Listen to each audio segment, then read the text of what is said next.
రేవంత్ రెడ్డి బట్టలు ఇప్పుతావు, బట్టలు ఇప్పు తీసుకొడతావా?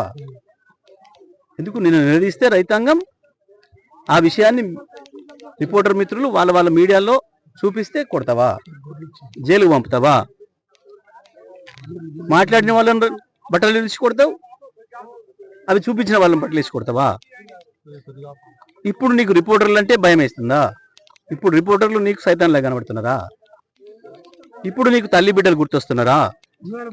5 ఏళ్ళుగా నువ్వు మాట్లాడిన భాష, నువ్వు ఏ నియోజకవర్గానికి పోయినా అక్కడ ఉన్న స్థానిక మంత్రుల గురించి, శాసనసభ్యుల గురించి నువ్వు మాట్లాడిన భాష, నువ్వు వాడిన పదాలు, కేసీఆర్ కుటుంబం గురించి నువ్వు మాట్లాడిన పదాలు, కేసీఆర్ కుటుంబం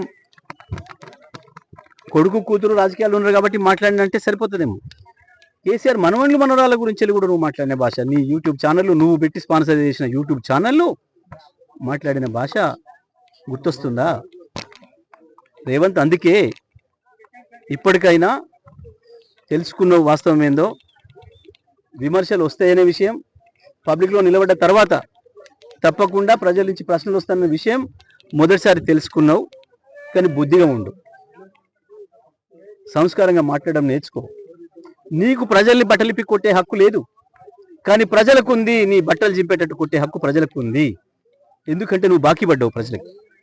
నువ్వు రాసిచ్చినావు, నువ్వు 420 హామీలను 6 గ్యారెంటీలను నువ్వు రాసిచ్చినావు స్వయంగా. బాకీ పడ్డోన్ని బట్టలు తీసుకొట్టే హక్కు ప్రజలకు మాత్రమే ఉంటుంది.